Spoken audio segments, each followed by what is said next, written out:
Imagine for a moment that time itself has shifted around you, and you find yourself waking not in the familiar world of today, but in the rich, textured reality of medieval Europe. The year might be 1250, perhaps 1300, or somewhere nestled comfortably in between those centuries when life moved to entirely different rhythms than our modern world knows. Medieval times, contrary to what many believe, were not simply a period of darkness and ignorance. They were centuries filled with remarkable human ingenuity, deep spiritual contemplation, and communities bound together by traditions that had been carefully cultivated over generations. The medieval period, roughly spanning from the 5th to the 15th centuries, was a time when every aspect of daily life was woven together with meaning, purpose, and a deep connection to both the natural world and the divine. In this era, time itself was measured differently. There were no clocks ticking on walls, no digital displays counting down the seconds. Instead, time flowed with the natural rhythms of the sun and moon, the changing seasons, and the bells that rang from church towers to mark the hours of prayer.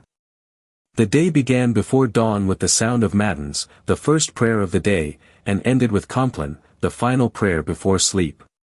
Between these bookends, life unfolded in a pattern that had been established for centuries. The medieval world was predominantly rural, with vast expanses of forests, fields, and small villages connected by winding dirt roads. Cities existed, but they were relatively small compared to modern urban centers. London in 1300 had perhaps 80,000 inhabitants, Paris maybe 200,000. These were the largest cities in Europe, and they felt more like large towns to our modern sensibilities. Most people lived in villages of a few hundred souls, surrounded by agricultural land that provided everything needed for survival. The landscape itself would appear foreign to modern eyes. Forests covered much more of Europe than they do today. These were ancient woodlands, dense and mysterious, home to wolves, bears, and wild boar. Between the forests stretched vast fields divided into narrow strips, each family responsible for their particular plot. The three-field system of agriculture meant that one field would be planted with winter crops like wheat or rye, another with spring crops like oats or barley, and the third would lie fallow, allowing the soil to rest and regenerate. Villages were typically built around a central green or common area, with houses clustered together for protection and community. The lord's manor house or castle dominated the landscape, often positioned on a hill for defensive purposes and as a symbol of authority. The village church stood at the spiritual center of the community, its stone construction marking it as one of the most permanent and important buildings in the settlement. Houses in medieval times were built primarily from local materials.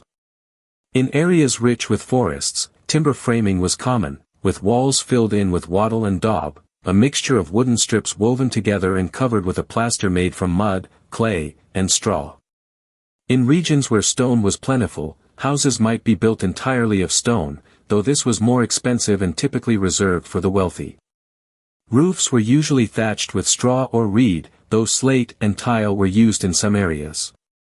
The interior of a typical medieval home was quite different from what we know today. Most houses consisted of a single large room called a hall, where the family would eat, work, and often sleep together. Privacy was a luxury that few could afford. Furniture was minimal and functional, perhaps a large table that could be disassembled when not in use, simple stools or benches, and chests for storage.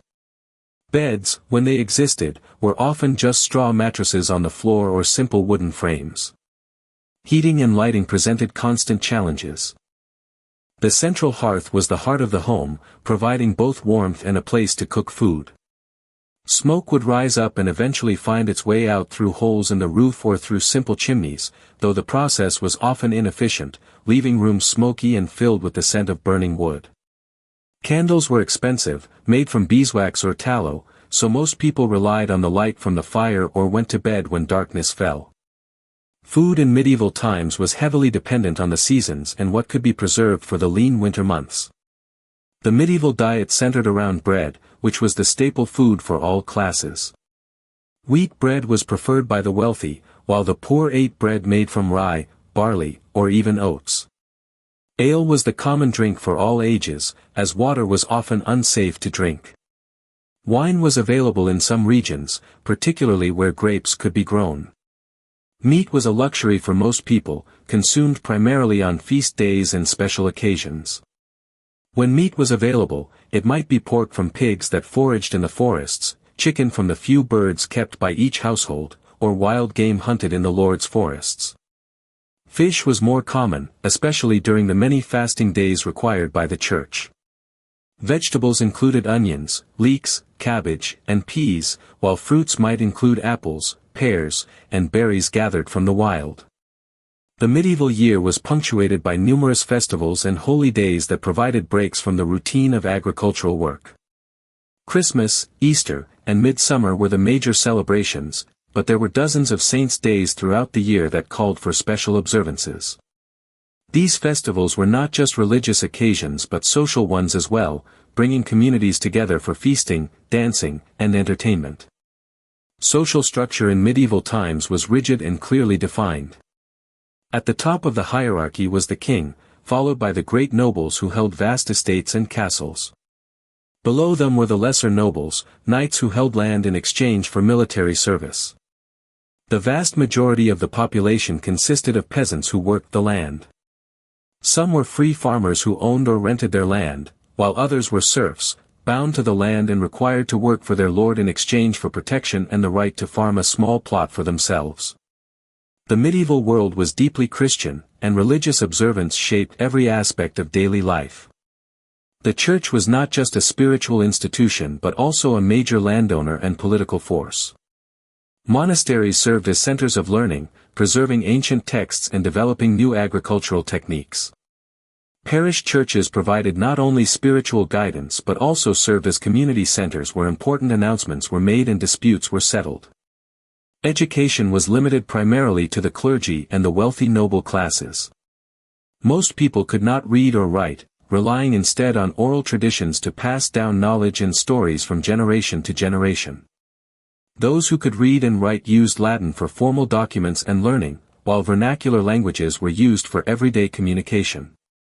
Travel in medieval times was difficult and dangerous.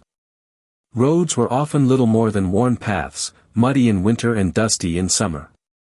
Rivers provided better transportation routes where they were navigable, but most people rarely traveled far from their home villages. A journey of 20 miles might take a full day and was undertaken only for important business or religious pilgrimages. The rhythm of medieval life was closely tied to the agricultural calendar.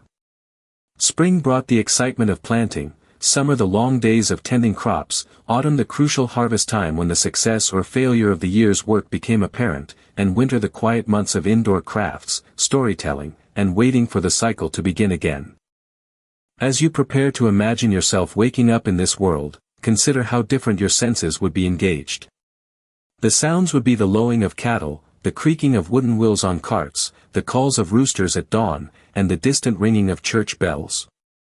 The smells would be wood smoke, hay, horses, and the earthy sense of agriculture. The textures would be rough wool and linen, smooth wooden bowls, and the coolness of stone walls. This was a world where community mattered more than individual achievement, where the seasons dictated the rhythm of life, and where the spiritual and physical worlds were intimately connected. It was a world both harsher and in some ways more peaceful than our own, where people found meaning in simple daily tasks and where the night sky, unpolluted by artificial light, revealed its full glory to anyone who stepped outside after dark. Now, as you settle deeper into this contemplation, imagine yourself beginning to wake up in this medieval world, your modern consciousness gently adjusting to a completely different way of being, a different understanding of time, community, and what it means to be human. Your eyes slowly open to an unfamiliar ceiling above you. Instead of smooth drywall or plaster, you see rough wooden beams, darkened with age and smoke, supporting a roof thatched with straw. The morning light filtering through doesn't come from glass windows but through shuttered openings that have been left slightly ajar to let in the fresh air of dawn. The light has a softer quality than you're accustomed to, golden and gentle, unmarred by the harsh glare of electric illumination. The first sensation that reaches you is the sound of the world waking up around you. Instead of alarm clocks, traffic, or the hum of appliances, you hear the gentle lowing of cattle in nearby fields, the distant crow of a rooster announcing the dawn, and the soft murmur of voices as the household begins to stir. Somewhere not far away, you can hear the rhythmic sound of someone drawing water from a well, the wooden bucket creaking as it descends and then the splash as it meets the water below. Your bed feels different beneath you. Instead of a modern mattress with springs and synthetic materials, you're lying on a simple straw mattress covered with rough linen sheets and woolen blankets. The straw beneath the fabric creates an uneven but surprisingly comfortable surface, and you can smell its sweet, grassy scent mingling with the other aromas of the medieval morning. The blankets are heavier than what you might be used to, woven from sheep's wool that still carries a faint hint of the animals it came from. As you become more aware of your surroundings, you notice the temperature. The air is crisp and cool, even though it's clearly well into the morning. Without central heating, the interior temperature closely follows the outdoor conditions, and the early morning carries the fresh coolness of night. You can see your breath misting slightly in the air, and you pull the woolen covers closer around you, appreciating their warmth and weight. The room around you is simple but functional. The walls are made of stone or timber and daub, depending on the local building traditions. If stone, they're thick and solid, providing excellent insulation but creating a sense of permanence and weight. If timber, you can see the intricate framework of wooden beams filled in with wattle and daub, woven branches covered with a mixture of mud, clay, and straw that has dried to create solid walls. Furniture in the room is minimal but beautifully crafted. There's a wooden chest at the foot of your bed, its surface worn smooth by generations of use. The wood has a deep patina that speaks of age and careful maintenance. Perhaps there's a simple wooden stool or chair, hand-carved with basic tools but showing the pride of craftsmanship. Everything in the room has been made to last, built with skills passed down through generations of craftsmen. Light continues to grow stronger as the sun rises higher, and you begin to hear more sounds of the household coming to life. Footsteps move across wooden floors in other parts of the building, and you can hear the soft voices of people beginning their daily routines. There's a gentle, unhurried quality to these sounds. People aren't rushing to check emails or grab coffee before a commute. Instead, they're moving with the measured pace of those who know their daily tasks well and have all day to complete them. From somewhere in the house comes the sound of a fire being rekindled. You can hear the soft scraping of someone raking ashes, the gentle blowing on embers to encourage flame, and then the small crackling sounds as kindling catches fire.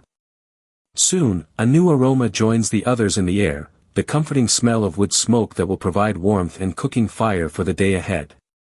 The smells of the medieval morning are rich and complex. Along with the straw of your mattress and the wool of your blankets, you can detect the earthy scent of the walls, whether stone or earth-based daub. The wood smoke from the newly lit fire mingles with these base notes, creating an aromatic foundation that's both comforting and foreign to your modern senses. There might be a hint of herbs, perhaps lavender or rosemary that's been stored with the linens to keep them fresh and ward off insects. As you lie there, adjusting to this medieval awakening, you notice how quiet the world is compared to what you know. There's no constant background hum of electrical devices, no distant traffic, no airplane engines overhead. The sounds you hear are all natural and human-made in the most basic sense: voices, footsteps, animals, the wind in the trees outside, water being drawn and poured. You begin to feel curious about what lies beyond your sleeping space. Through the partially open shutters, you can glimpse the medieval world outside. Perhaps you see the edge of a kitchen garden where herbs and vegetables grow in neat rows. Maybe there's a courtyard where chickens scratch in the dirt, searching for bugs and seeds. Beyond that, you might catch sight of fields stretching toward a distant forest, or the outline of other buildings that make up this medieval settlement. The light continues to strengthen, and you realize that the day is well underway by medieval standards. In a world without artificial lighting, people rise with the sun and begin their work early. The growing brightness tells you that you've slept through the very early hours when the household began stirring, and now it's time to join the rhythm of medieval daily life. From elsewhere in the building, you begin to smell food being prepared. It's not the sharp, complex aromas of modern cooking with exotic spices and processed ingredients. Instead, you smell the honest sense of simple food being prepared with care, perhaps porridge made from oats or barley cooking over the fire, bread that was baked the day before and is now being warmed, or eggs from the household chickens being prepared for the morning meal. Your body begins to tell you that it's time to rise. In the medieval world, there's no lingering in bed scrolling through devices or hitting snooze buttons. The natural rhythm of light and the sounds of the active household encourage you to become part of the day's activities. You feel a growing sense of anticipation about what this medieval day might hold. The air in the room is fresh and clean, carrying scents from the world outside. Depending on the season, you might smell the green growing scents of spring, the warm hay-like aromas of summer, the rich earth and harvest smells of autumn, or the clean, crisp air of winter. These seasonal scents are more pronounced than in the modern world because the medieval lifestyle was so intimately connected with natural cycles. As you prepare to fully wake up and rise from your medieval bed, you take a moment to appreciate this slower, more natural way of beginning the day. There's no rush, no anxiety about schedules or deadlines. Instead, there's a peaceful sense of time stretching ahead, filled with meaningful work and simple pleasures. The medieval day ahead of you promises to unfold at a human pace, connected to the rhythms of nature and community. You stretch under the woolen covers, feeling your body wake up gradually and naturally. Soon, you'll rise and begin to explore this medieval world that surrounds you, but for now, you enjoy these last moments of quiet contemplation as the medieval morning continues to bloom around you with its gentle sounds, comfortable smells, and the promise of a day lived in harmony with the natural world. Chapter 3, Rising and First Discoveries, minutes 40 to 60. With a gentle stretch that seems to align your modern consciousness with your medieval surroundings, you slowly push back the heavy woolen blankets and place your feet on the floor. The surface beneath your feet is not the smooth hardwood or carpet you might expect, but rather packed earth covered with rushes, long grasses that have been cut and scattered to provide a soft, natural floor covering. The rushes release a faint, pleasant aroma when disturbed, like walking through a meadow after the grass has been cut. Standing up, you notice how different your body feels in this medieval morning. Without the constant background stress of modern life, without the subtle tension that comes from artificial lighting and electronic devices, your body feels more relaxed, more naturally aligned. The cool morning air encourages alertness without the jarring shock of an alarm clock. You feel awakened by nature itself rather than forced into consciousness by artificial means. Your clothing, you discover, is simple but well made.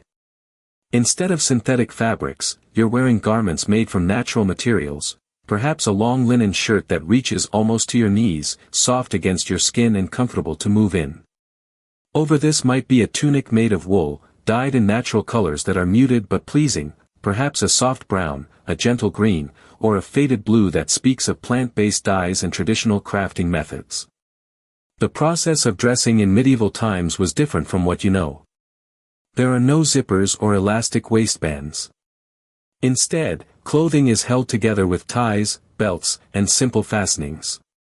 Everything is designed to be durable and reparable, made to last for years rather than seasons. The fabrics have weight and substance to them, and you can feel the craftsmanship in every stitch. Moving toward the window opening, you pause to look outside and get your first real view of the medieval world in daylight. The landscape that greets you is breathtaking in its simplicity and natural beauty. Fields stretch away from the building, divided into long, narrow strips that represent different families' holdings. The strips aren't perfectly straight like modern agricultural fields, but follow the natural contours of the land, creating a pleasing patchwork of different crops and growing stages. Beyond the fields, you can see the dark edge of forest that seems much closer and more extensive than any woodland you're familiar with in the modern world. These aren't managed recreational forests but true wilderness, ancient woodlands that provide timber for building and fuel, hunting grounds for game, and places where pigs might forage for acorns and nuts. The forest has an air of mystery and importance that's both beautiful and slightly intimidating. Closer to your building, you observe the layout of the medieval settlement. Buildings are clustered together, not for efficiency like modern suburbs, but for community and protection. Each structure seems to serve multiple purposes, what might be a residence also includes spaces for animals, storage, and work. You can see kitchen gardens between buildings where vegetables and herbs grow in practical but pleasing arrangements. The paths between buildings are not paved roads but worn earth tracks, wide enough for a cart pulled by oxen but not designed for the constant traffic of modern vehicles. These paths wind naturally around obstacles and follow the easiest routes, creating an organic pattern that feels harmonious with the landscape rather than imposed upon it. As you look out at this scene, you notice the people beginning their day's work. In the distance, you can see figures moving through the fields, perhaps someone checking on livestock or beginning the day's agricultural tasks. Their movements are unhurried but purposeful, following routines that have been established over generations. There's no sense of urgency or stress in their posture. Instead, they move with the steady confidence of people who know their work well and understand their place in the community. The sounds from outside continue to paint a picture of medieval morning life. You hear the gentle lowing of cattle as they're led to pasture, the creaking of a cart wheel somewhere in the distance, and the ongoing conversation of chickens and other barnyard fowl as they go about their daily routines. These sounds create a peaceful symphony of rural life that's both productive and calm. Turning your attention back to the interior of your room, you begin to notice more details about medieval domestic life. The walls, if made of stone, show the marks of the tools used to shape them, evidence of the human hands that built this space. If made of timber and daub, you can see the organic patterns created by the woven branches underneath the plaster, each section slightly different and bearing the individual character of its maker. Storage in medieval times was handled quite differently from today. Instead of closets and built-in cabinets, belongings were kept in wooden chests and baskets. These containers were often beautiful as well as functional, carved or painted with simple but pleasing designs. Opening a chest, you might find clothing folded carefully and interspersed with herbs like lavender or mint that help preserve the fabric and keep it smelling fresh. The lighting in the room continues to change as the sun moves higher in the sky. Without glass windows, the light has a natural quality that shifts gradually throughout the day. The wooden shutters can be adjusted to control how much light enters, but even when fully open, the light remains soft and golden, filtered through the natural materials of the window frame.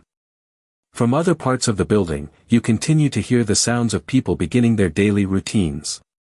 There might be the soft murmur of morning prayers, as many medieval households began each day with a moment of spiritual reflection. You might hear the sounds of animals being tended, perhaps goats or sheep being milked, chickens being fed, or horses being prepared for the day's work. The smells in the air are becoming more complex as the day progresses. To the base notes of straw, wool, and wood smoke, new aromas are being added. You might smell bread baking, herbs being prepared for cooking, or the green scents of the garden as the morning dew evaporates in the growing warmth of the sun. These smells tell the story of a household that provides for itself, creating food and necessities through daily work rather than purchasing them from distant sources. As you stand at the window, taking in this medieval scene, you begin to understand how different the pace of life was in these times. There's no rush to get somewhere else, no sense that this moment is just a stepping stone to something more important. Instead, each part of the day has its own value and purpose.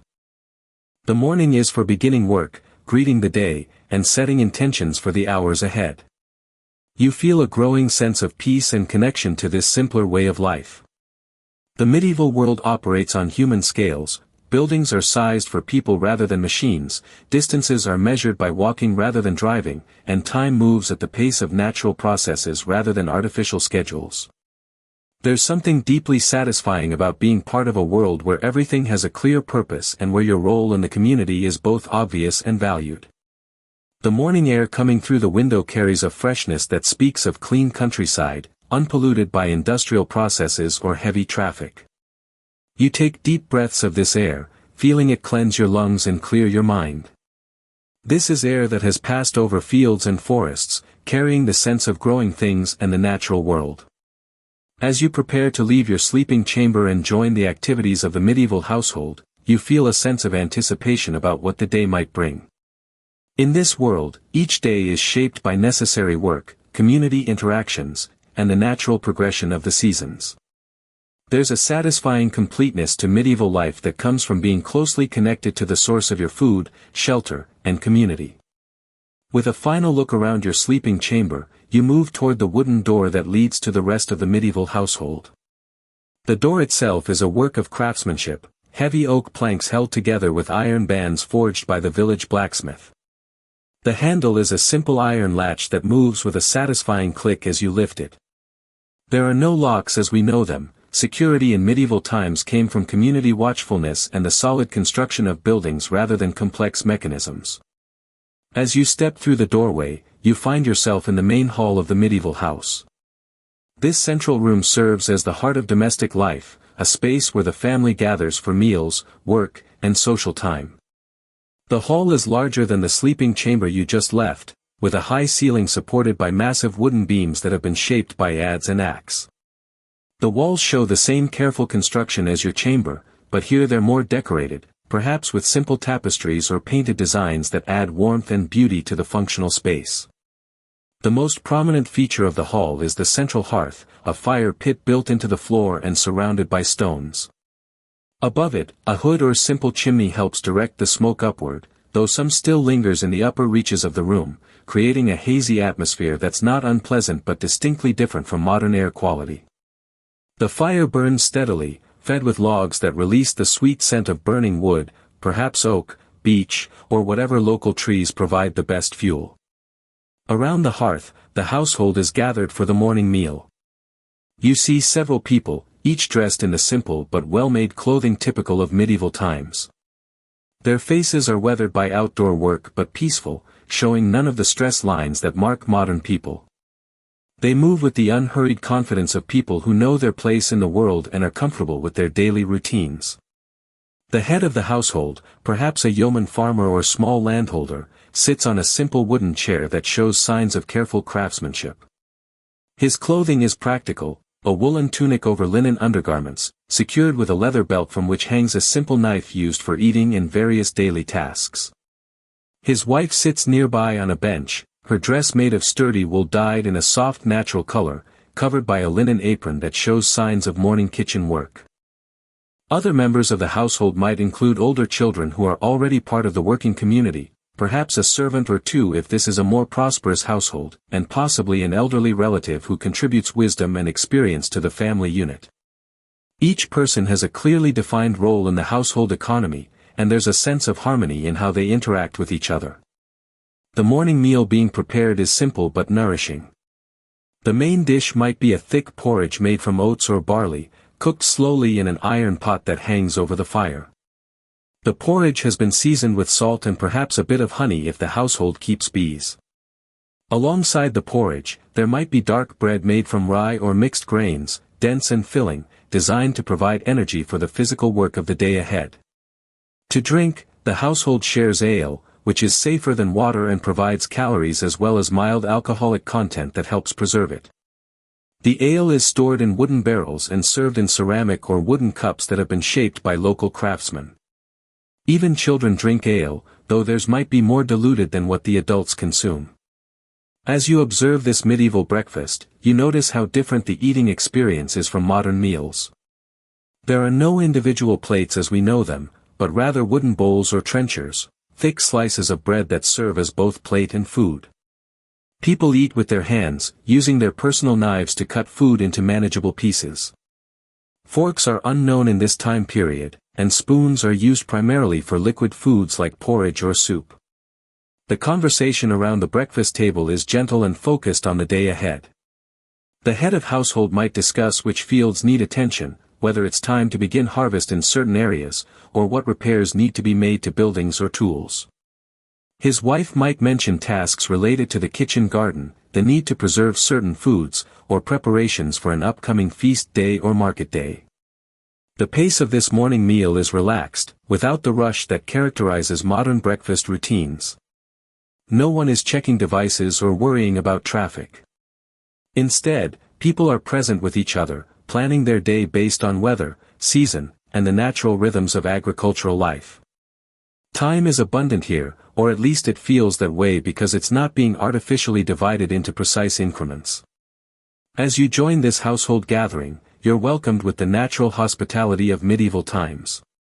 Food is shared willingly, and space is made for you at the table without fuss or ceremony. The conversation includes you naturally, though there's no pressure to participate if you prefer to simply observe and learn about this different way of life. The sounds in the hall create a peaceful domestic symphony. The fire crackles gently, sending occasional sparks up toward the smoke hood. Wooden spoons scrape softly against ceramic bowls. Quiet conversation weaves through the morning air, punctuated by the sounds of domestic animals outside and the distant activities of other households beginning their day.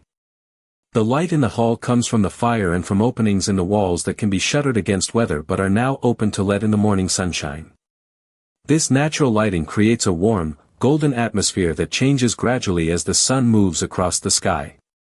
There are no sudden switches from dark to bright, no harsh fluorescent glare, just the gentle progression of natural light that helps regulate the body's rhythms.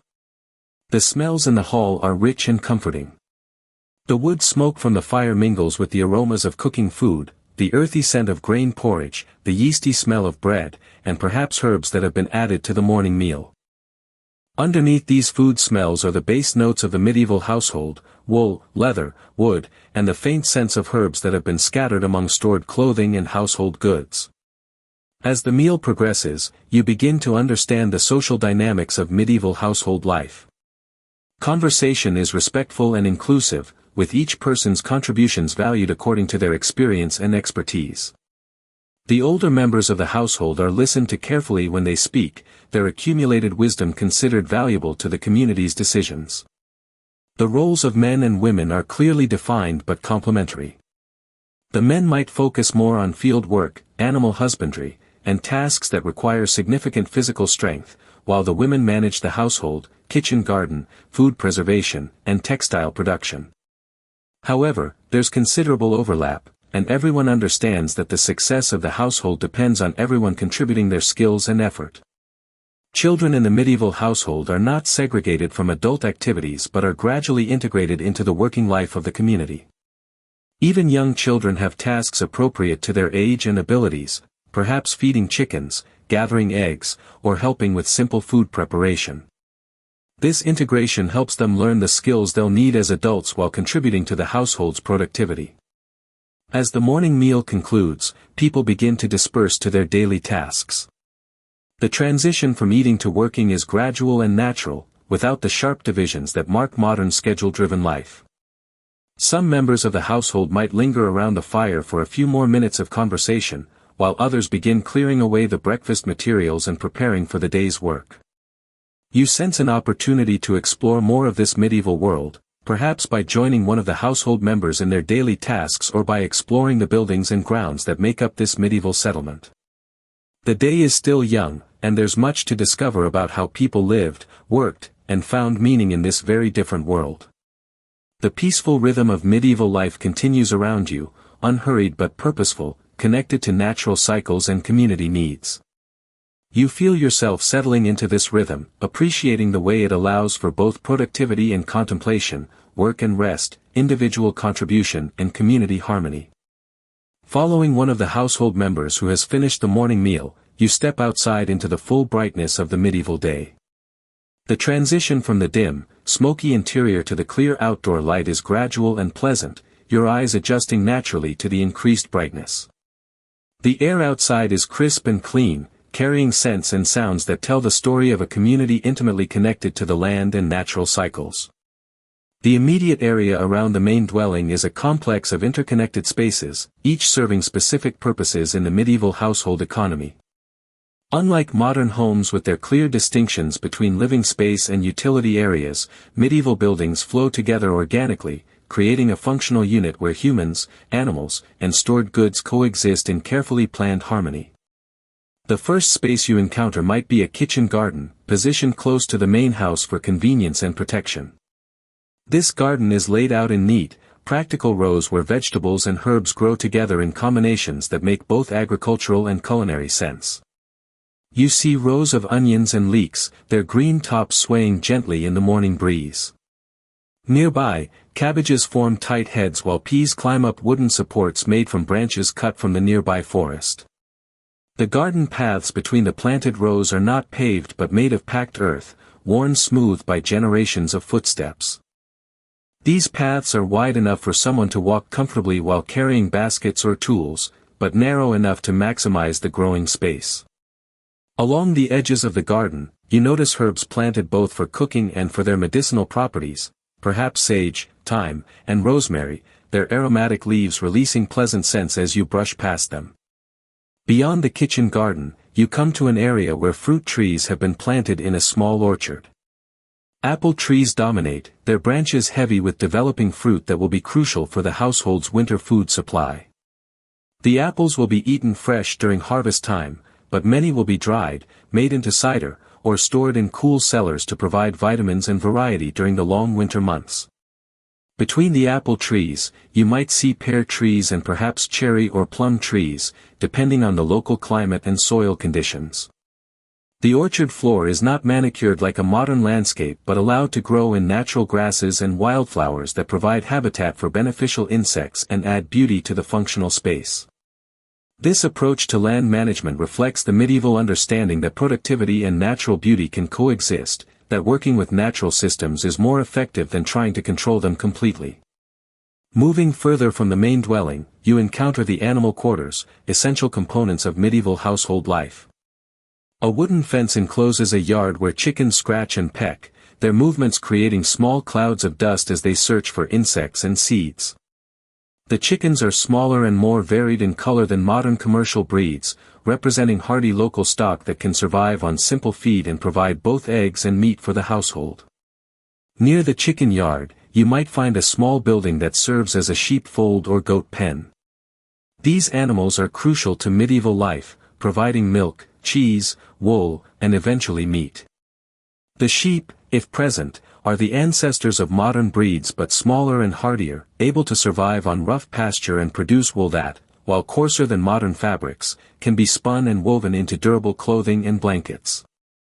The buildings housing these animals are simple but well constructed, designed to provide protection from weather and predators while allowing for easy cleaning and maintenance. The roofs might be thatched like the main house, and the walls could be made from the same local materials, stone, timber, or wattle and daub depending on what's readily available in the area. As you explore these spaces, you notice how everything in the medieval settlement has multiple purposes and nothing is wasted. The manure from the animals is carefully collected and composted to fertilize the gardens and fields. Straw and hay are used not only for animal bedding but also for roofing material and insulation. Even kitchen scraps are fed to pigs or chickens, ensuring that all organic matter cycles through the system productively. The paths connecting these different areas wind naturally around obstacles and follow the most practical routes. They're not straight lines imposed on the landscape but organic curves that work with the natural topography. These paths are wide enough for a cart pulled by oxen, the primary means of moving heavy materials around the medieval farm, but they maintain a human scale that makes walking pleasant and natural. Beyond the immediate household compound, you can see the beginning of the agricultural fields that support this medieval community. These fields are divided into long, narrow strips that might seem inefficient to modern eyes but actually represent a sophisticated system of land management. Each family in the village holds several strips scattered throughout the common fields, ensuring that everyone shares both the good and poor soil equally. The strips are separated by unplowed boundaries called balks, narrow strips of unworked land that provide pathways through the fields and habitat for wildlife. These balks also help prevent soil erosion and provide natural windbreaks that protect crops.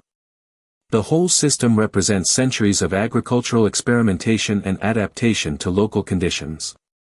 Looking at the crops growing in these fields, you see the foundation of medieval diet and economy. There might be wheat in some strips, its golden stalks beginning to ripen in the summer sun.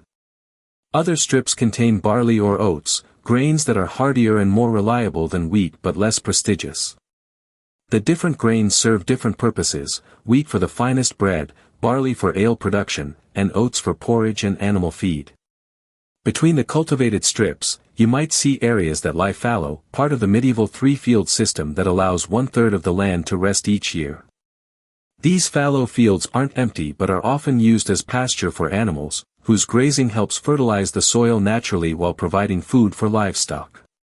This system reflects the medieval understanding that sustainable agriculture requires working with natural cycles rather than trying to maximize short-term production. The tools used in this agricultural system are visible around the settlement: wooden plows reinforced with iron, scythes and sickles for harvesting, and simple but effective implements for breaking up soil and planting seeds. These tools are made to last, crafted by local blacksmiths and carpenters who understand the specific needs of their agricultural community.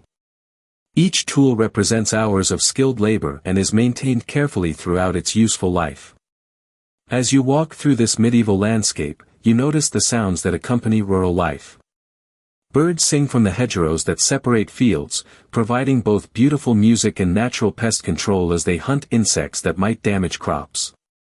The wind rustles through grain stalks and orchard leaves, creating a gentle whisper that speaks of growing things and natural processes.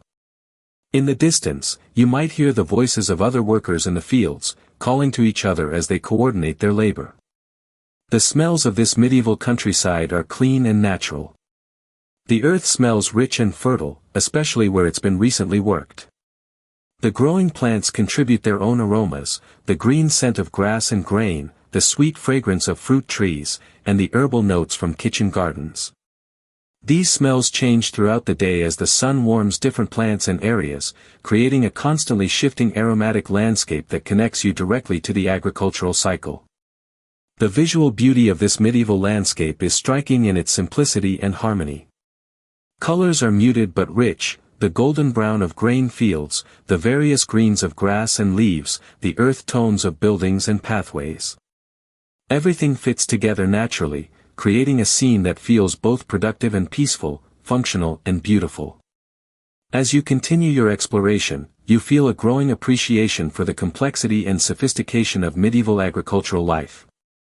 Every element serves multiple purposes, and the whole system represents generations of accumulated wisdom about how to live sustainably on the land.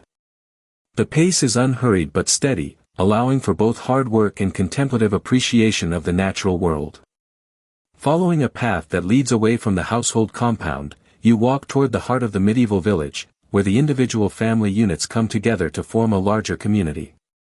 The transition from private household space to communal village area is gradual and natural, marked not by sharp boundaries but by the increasing density of buildings and the presence of shared spaces that serve the entire community. The village center revolves around a common green, an open area of grass that serves multiple purposes in medieval life. This green space is where the community gathers for festivals and celebrations, where markets might be held on designated days, and where animals can graze when not working in the fields.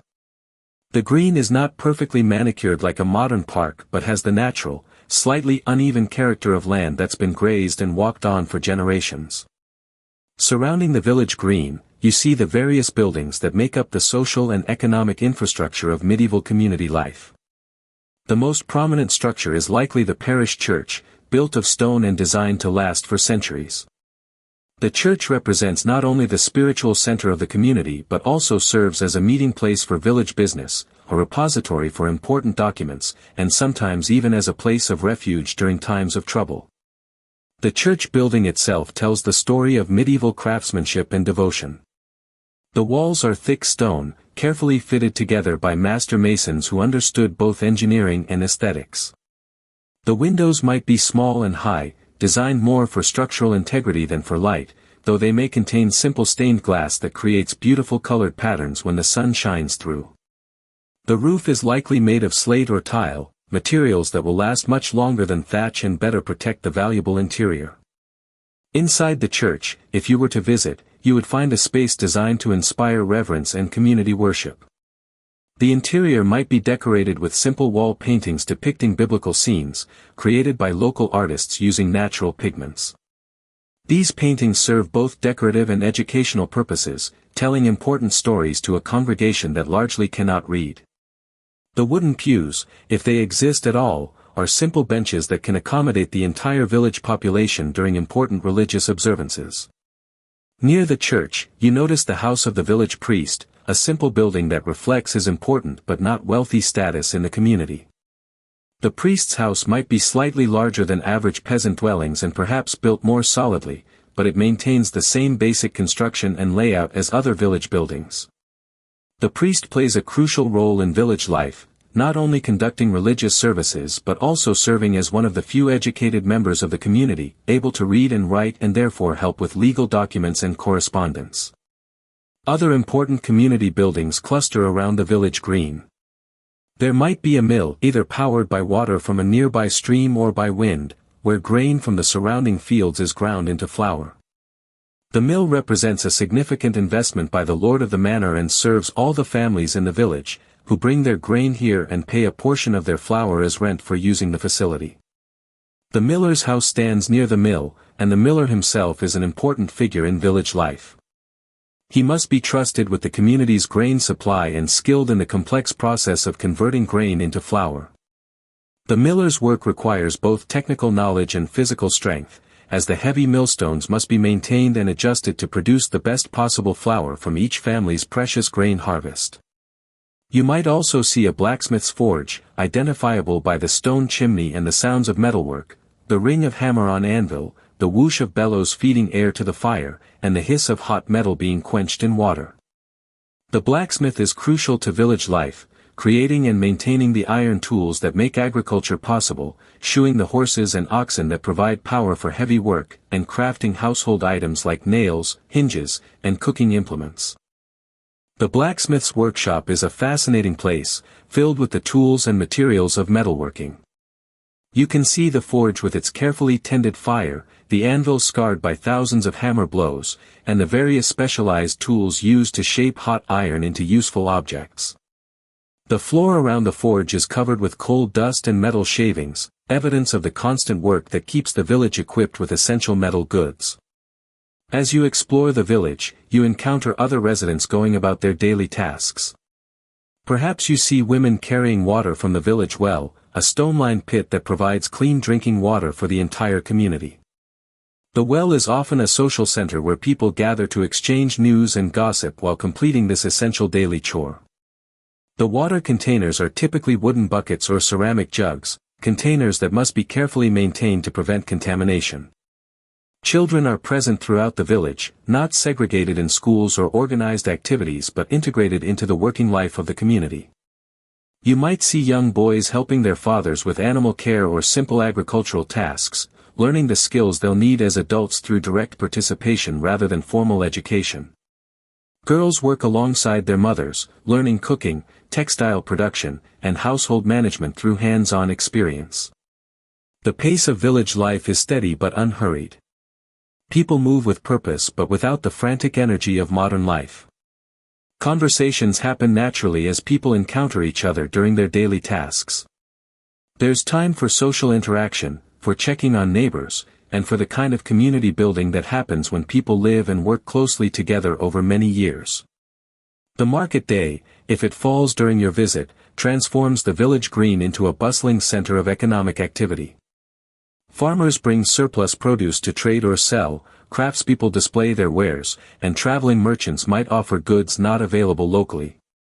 The market is not just an economic institution but a social one, where people from outlying farms come to the village center to exchange news, arrange marriages, and maintain the social connections that bind the rural community together. The sounds of village life create a distinctive acoustic environment. Church bells mark the hours of prayer and call the community to worship. The various craft activities contribute their characteristic sounds, the blacksmith's hammer, the miller's grinding stones, the carpenter's saw and plane. Animals move through the village streets, their bells jingling and hooves creating soft percussion on the packed earth paths. Children's voices add to this soundscape as they play traditional games that require little in the way of manufactured toys. Their games often mimic adult activities, playing house, pretending to be farmers or craftspeople, or engaging in simple contests of skill and strength. These games serve both as entertainment and as preparation for adult roles, teaching cooperation, competition, and the skills needed for medieval life. The smells of the village center reflect the various activities taking place. Smoke from the blacksmith's forge mingles with the grain dust from the mill and the various cooking smells from different households. If it's market day, you might smell fresh bread, cheese, herbs, and other foods being offered for sale. The overall effect is of a community where people are actively engaged in producing the necessities of life rather than simply consuming goods made elsewhere. The visual character of the medieval village reflects both functionality and a kind of organic beauty.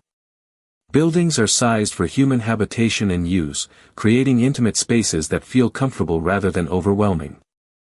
The materials are all local: stone from nearby quarries, timber from surrounding forests, clay for pottery, and building materials dug from local deposits. This use of local materials creates a visual harmony that makes the village feel like a natural part of the landscape rather than something imposed upon it. As you spend time in this village center, you begin to understand how medieval community life provided both economic security and social meaning for its members. Everyone has a clear role and contribution, from the most skilled craftsperson to the youngest child learning basic tasks. The community is small enough that everyone knows everyone else, creating both accountability and mutual support that helps individuals weather the uncertainties of agricultural life. The sense of belonging and purpose that characterizes this medieval village is profound and appealing. People are not anonymous consumers but recognized members of a community where their work and contribution matter directly to their neighbors' welfare. This creates a social fabric that's both supportive and meaningful, where individual identity is shaped by community membership and mutual responsibility. As the day progresses into its middle hours, you find yourself drawn to observe more closely the remarkable craftsmanship that characterizes every aspect of medieval life. In this world where everything must be made by hand using simple tools and local materials, the skill and artistry of individual craftspeople becomes apparent in even the most basic household items. Each object tells a story of human ingenuity, patience, and the accumulated wisdom passed down through generations of makers. You begin your contemplation by examining the wooden objects that surround you throughout the medieval settlement. The simple bowl from which you ate your morning porridge reveals itself to be a marvel of functional design when observed more carefully. Carved from a single piece of hardwood, probably oak or beech, the bowl shows the subtle tool marks left by the craftsman's adze and knife. The wood has been shaped to be both beautiful and practical, with walls thick enough to provide insulation for hot food but thin enough to keep the bowl light and comfortable to hold. The surface of the wooden bowl has been smoothed through use over many years, polished by countless meals and careful cleaning. The grain of the wood is visible beneath this patina, creating natural patterns that make each bowl unique and beautiful. There are no two identical bowls in the medieval household because each one is individually crafted, bearing the personal touch and slight variations that mark handmade objects. Moving to examine the furniture more closely, you appreciate the joinery techniques that hold everything together without the benefit of modern hardware. The chairs and tables are assembled using mortise and tenon joints, carefully cut to fit together precisely and secured with wooden pegs. These joints are designed to actually become stronger over time as the wood seasoned and the pieces settled into perfect alignment. The craftsmen who made these pieces understood wood as a living material, working with its natural properties rather than trying to impose artificial constraints upon it. The wooden chest at the foot of your bed reveals even more sophisticated craftsmanship when examined in detail. The planks that form the sides are carefully selected for grain pattern and joined with dovetail joints that prevent the chest from pulling apart under the stress of repeated opening and closing. The lid is attached with leather hinges that are both functional and durable, capable of lasting for decades with minimal maintenance. Decorative elements on the chest show the medieval craftsman's understanding that beauty and function are not separate concerns but complementary aspects of good design. Simple carved patterns around the edges add visual interest without compromising the structural integrity of the piece. These decorations might include geometric designs, stylized plant motifs, or religious symbols that reflect the spiritual beliefs of the maker and owner. The iron hardware visible throughout the settlement demonstrates the blacksmith's mastery of metalworking techniques that have been refined over centuries. Door latches, hinges, and other hardware are forged from iron that has been heated, hammered, and shaped entirely by hand. Each piece shows the characteristic irregularities that mark hand-forged work, slight variations in thickness, subtle hammer marks, and the organic curves that result from shaping hot metal with simple tools. The process of creating these iron objects required not only physical strength but also deep knowledge of metallurgy. The blacksmith had to understand how to achieve the right temperature in his forge, how different types of iron behave when heated, and how to work the metal while it was hot enough to shape but not so hot that it became unworkable. This knowledge was gained through years of apprenticeship and practice, representing a form of technical expertise that was highly valued in medieval society. Textile work in the medieval household reveals another dimension of skilled craftsmanship. The woolen clothing worn by everyone in the settlement represents hours of skilled labor, beginning with the shearing of sheep and continuing through the complex processes of cleaning, spinning, dyeing, and weaving the wool into fabric. Each step requires specialized knowledge and considerable skill to produce cloth that is both durable and attractive. The spinning wheel, if present in the household, is itself a marvel of mechanical engineering adapted to human scale and needs. The wheel multiplies the spinner's effort, allowing them to produce thread much more efficiently than would be possible with a simple spindle. Yet the wheel is entirely made from wood and operates without any external power source, representing a sustainable technology that can be maintained and repaired with simple tools and local materials. The colors visible in medieval textiles come from natural dyes extracted from plants, insects, and minerals available in the local environment.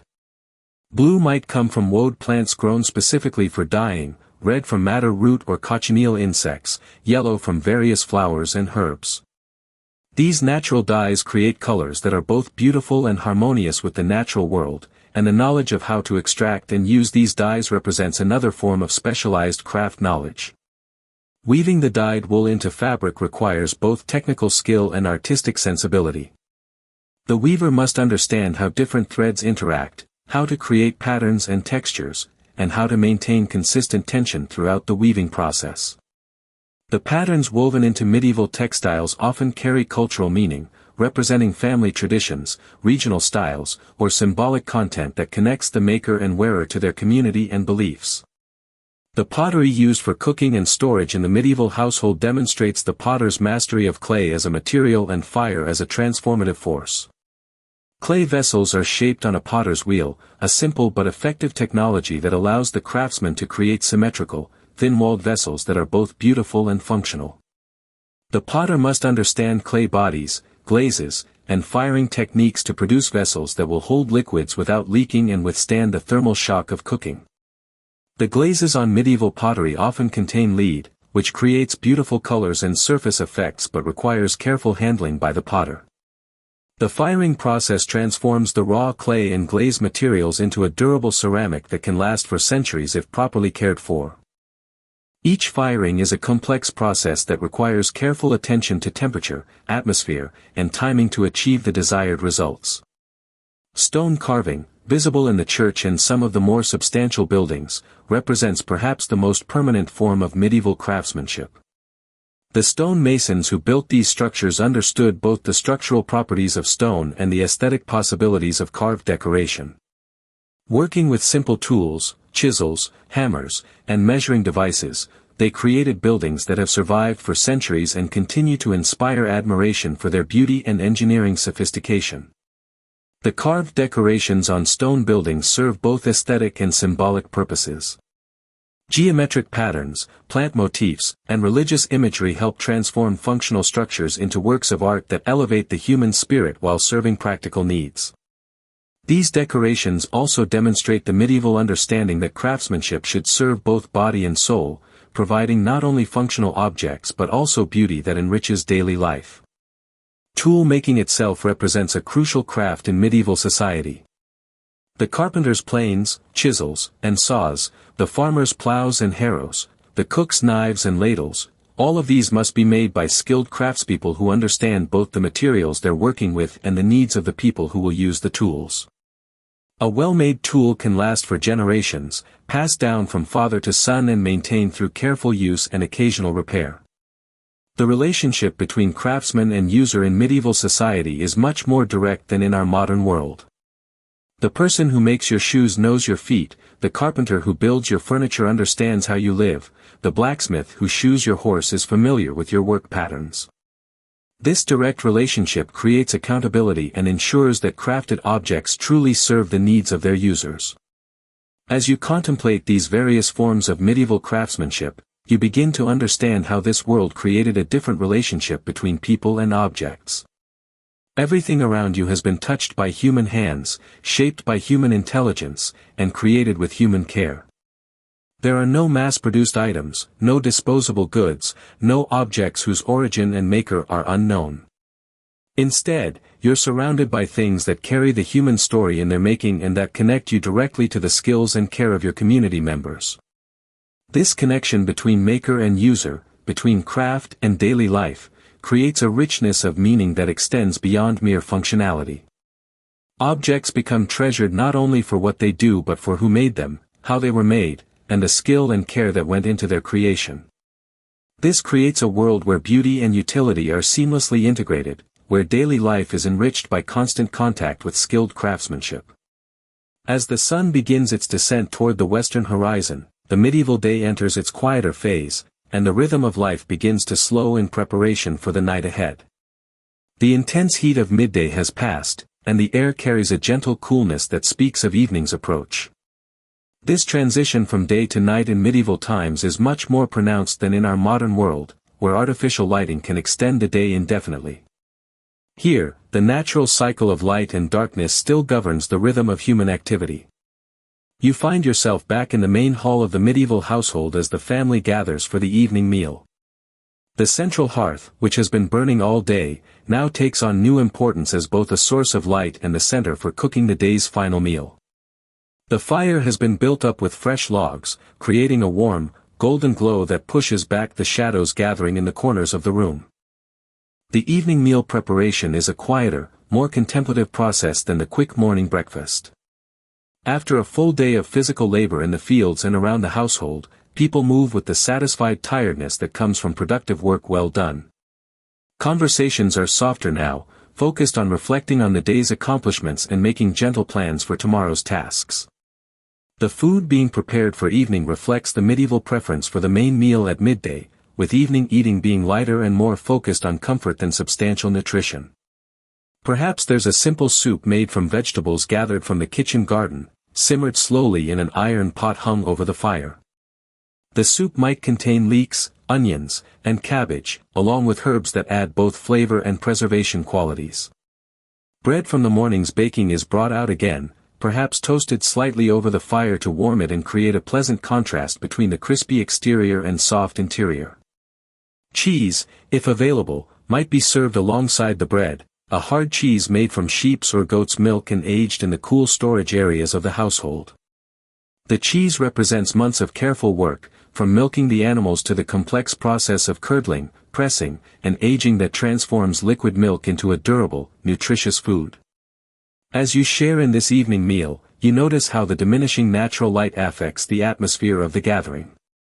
Without electric lighting, the household naturally draws closer together around the fire, creating an intimate circle that encourages conversation and strengthens family bonds.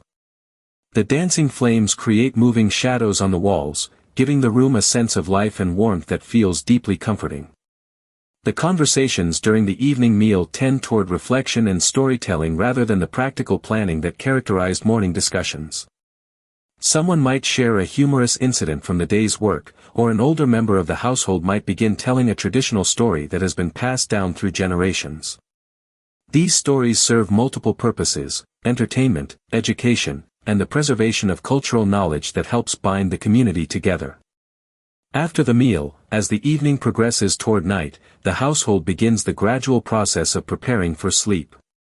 In a world without artificial lighting, this process is both practical and ritualistic, marking the transition from the active day to the restful night. Tasks are completed by firelight and the last rays of daylight filtering through the windows. The clearing of the evening meal is done with care and attention to preservation. Food scraps are saved for the animals, wooden bowls and spoons are cleaned with hot water and set aside to dry, and any remaining food is carefully stored to prevent spoilage. Nothing is wasted in this household economy where everything has value and nothing can be easily replaced. As darkness deepens outside, you become more aware of the sounds of the medieval night beginning. The domestic animals settle into their evening routines, chickens roosting in their coops, cattle resting in the fields, sheep gathering together for warmth and protection. From the village, you might hear the distant sound of evening prayers being said in the church, or the voices of neighbors calling final goodnights to each other across the settlement. The preparation for sleep in medieval times involves practical considerations that are quite different from modern routines. Banking the fire for the night is an important task, covering the coals with ash to preserve them overnight while ensuring they won't spread and cause a dangerous fire. A household that let their fire die completely would face the difficult task of rekindling it in the morning, so careful fire management is crucial for domestic comfort and safety. Candles, if they're used at all, are lit sparingly and only for essential tasks. Made from tallow or beeswax, candles represent a significant expense for most medieval households, so they're reserved for special occasions or urgent nighttime needs. More commonly, people rely on the light from the banked fire and plan their evening activities to be completed before full darkness falls. The bedroom preparations are simple but careful. Woolen blankets are shaken out and arranged for maximum warmth during the cool night ahead. In winter, heated stones might be wrapped in cloth and placed in the bed to provide warmth for the first part of the night. Chamber pots are checked and positioned for nighttime convenience, as venturing outside during the dark hours can be both uncomfortable and potentially dangerous. Personal cleanliness before sleep involves washing hands and face with water that has been warmed by the fire. Teeth might be cleaned with frayed twigs or rough cloth, and hair is combed and braided or covered to prevent tangling during sleep. These simple rituals help mark the transition from the active day to the restful night, creating a sense of completion and preparation for renewal. The clothing worn to bed is typically the same linen undergarments worn during the day, though outer woolen layers are removed and carefully stored. Medieval people understood the importance of keeping sleeping garments clean and dry, as these would be worn for many hours in close contact with the body.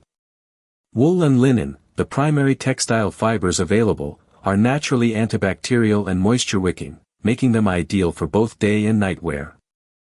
As you prepare for sleep in this medieval setting, you notice how the absence of artificial light and electronic devices creates a natural wind-down process that helps prepare both body and mind for rest. Without the stimulation of screens, bright lights, or constant noise, your circadian rhythms align more naturally with the cycle of light and darkness that governs the medieval world. The sounds of the settling household create a peaceful backdrop for sleep preparation. Soft footsteps on wooden floors, the gentle murmur of final conversations, the creaking of wooden furniture as people move about their nighttime routines, all of these sounds speak of a community preparing for rest after a day of shared work and mutual support. The air in the sleeping chamber carries the accumulated sense of the day, wood smoke from the fire, the clean smell of linen bedding, perhaps lavender or other herbs that have been stored with the blankets to keep them fresh and help promote restful sleep. These natural aromatics work together to create an environment that feels both clean and comforting, conducive to deep, restorative rest. As you settle into the simple but comfortable medieval bed, you feel the weight of the woolen blankets and the gentle support of the straw mattress beneath you. The bed may be simpler than modern sleeping arrangements, but it provides everything needed for comfortable rest, warmth, softness, and support for the tired body after a day of physical activity and meaningful work. The transition to sleep in medieval times is gradual and natural, supported by the body's natural response to darkness and the absence of stimulating activities. Without artificial lighting to disrupt natural sleep patterns, people typically fall asleep more easily and sleep more deeply than their modern counterparts. The quality of medieval sleep, when not disrupted by illness or external threats, was often superior to what many people experience today.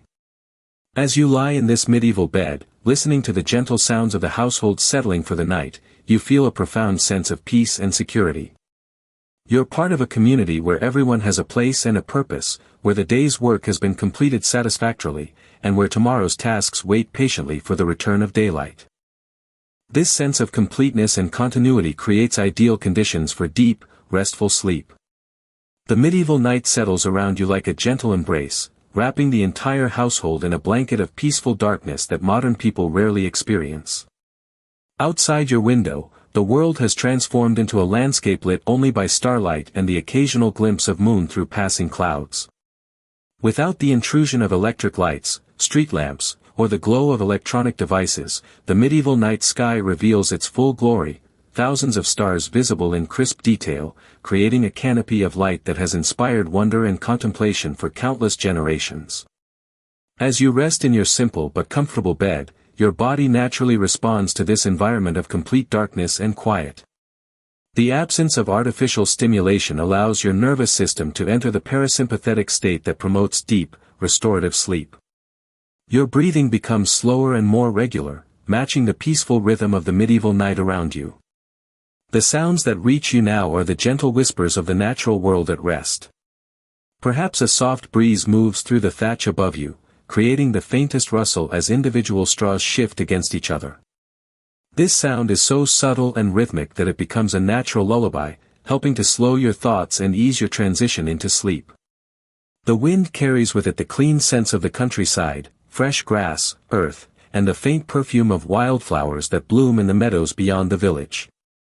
From somewhere in the distance, you might hear the haunting call of an owl as it begins its nighttime hunt. This sound, rather than being startling or disturbing, becomes part of the natural symphony that characterizes the medieval night. The owl's call speaks of the wild world that exists just beyond the bounds of human settlement, a reminder of the natural cycles and rhythms that govern all life. Within the household itself, the sounds of sleep preparation have given way to the quiet breathing and gentle movements of people settling into deep rest. The wooden framework of the house creaks occasionally as it adjusts to the cooling night air, but these sounds are familiar and comforting rather than alarming. They speak of a structure that has sheltered many generations of sleepers and will continue to provide safety and comfort for many more. Your bedding surrounds you with natural comfort that seems to draw the tension from your muscles and the worry from your mind. The woolen blankets, woven from fleece that grew on sheep grazing in local pastures, carry within their fibers the essence of peaceful meadows and sunny days. The weight of these covers provides a sense of security and warmth that helps your body relax completely. The straw mattress beneath you, far from being uncomfortable, provides support that seems to mold itself to your body's contours. The individual pieces of straw create countless tiny air pockets that provide both cushioning and insulation, while the natural resilience of the dried grass ensures that you won't sink too deeply into the bedding. This simple but effective sleeping surface has supported comfortable rest for countless medieval sleepers, proving that luxury isn't necessary for truly restorative sleep. As your consciousness begins to drift toward sleep, your mind naturally turns to contemplation of the medieval day you've experienced. Unlike modern life with its constant stimulation and rapid pace, the medieval day has unfolded with a natural rhythm that allowed for both productive work and peaceful reflection. You recall the satisfaction of meaningful labor, the pleasure of simple but nourishing food, and the comfort of being part of a community where everyone has a clear role and contribution. The medieval world you've explored offers a different relationship with time itself.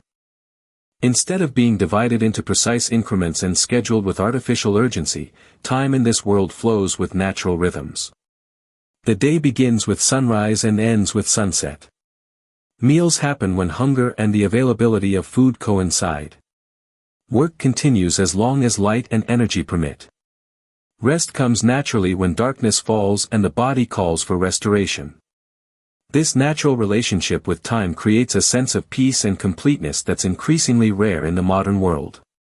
There's no anxiety about being late for appointments, no pressure to multitask or maximize efficiency. Instead, there's the satisfaction that comes from completing tasks thoroughly and well, from contributing meaningfully to community life, and from living in harmony with natural cycles. As sleep draws closer, you find your breathing naturally synchronizing with the gentle rhythms around you. Perhaps your breath matches the soft whisper of wind through the thatch, or the distant sound of a stream flowing toward the village. This unconscious synchronization with natural rhythms helps deepen your relaxation and prepares your body for the restorative processes that occur during sleep. The darkness that surrounds you is complete and comforting rather than frightening or oppressive. In the medieval world, darkness is a natural and welcome part of the daily cycle, providing necessary rest for both humans and the natural world. Without artificial lighting to disrupt sleep patterns, medieval people experienced deeper and more restorative sleep than many modern individuals enjoy. Your mind begins to let go of the day's experiences, filing away memories while releasing the tension and effort that productive work requires. The medieval day has been satisfying in a way that's difficult to describe, not exciting or stimulating in the modern sense, but deeply fulfilling in its completeness and connection to meaningful activity. Images from the day drift through your consciousness like gentle dreams. You recall the golden light filtering through the medieval morning, the satisfaction of simple but nourishing food, the beauty of handcrafted objects that surround daily life with evidence of human skill and care. These memories blend together, creating a sense of continuity and belonging that prepares your mind for peaceful dreams. The security of the medieval household settles around you like another layer of blankets. You're part of a community that provides both physical safety and social meaning. The thick walls of the building protect you from weather and potential threats, while the relationships with household and village members provide emotional security and a sense of purpose. This combination of physical and social safety creates ideal conditions for deep, untroubled sleep. As your consciousness fades toward dreams, you carry with you the rhythms and textures of medieval life. The honest scent of wood smoke, the feeling of woolen fabric against your skin, the memory of food that tastes of the soil where it grew, these sensory experiences become part of your dream landscape, enriching your sleep with connections to a simpler but deeply satisfying way of life.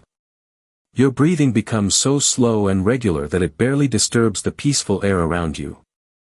The transition into sleep is gradual and natural, unmarked by the sudden shifts that characterize rest disrupted by artificial stimulation. Instead, consciousness fades gently, like sunset gradually giving way to the peaceful embrace of night. In this medieval sleep, your dreams are likely to be calm and restorative rather than anxious or fragmented. The day's experiences have been straightforward and meaningful, without the complex stresses and contradictions that often disturb modern sleep. Your unconscious mind has simple, satisfying material to work with as it processes the day's experiences and prepares for tomorrow's activities. The medieval night continues its gentle progression around you, marked not by clocks or artificial schedules but by the natural movement of stars across the sky and the gradual shift from the deep darkness of midnight toward the first hints of dawn that are still many hours away. Time moves at its natural pace, unhurried and patient, allowing for the complete rest and restoration that deep sleep provides. As you settle into the deepest phases of sleep, your body and mind enter the restorative processes that medieval people understood instinctively.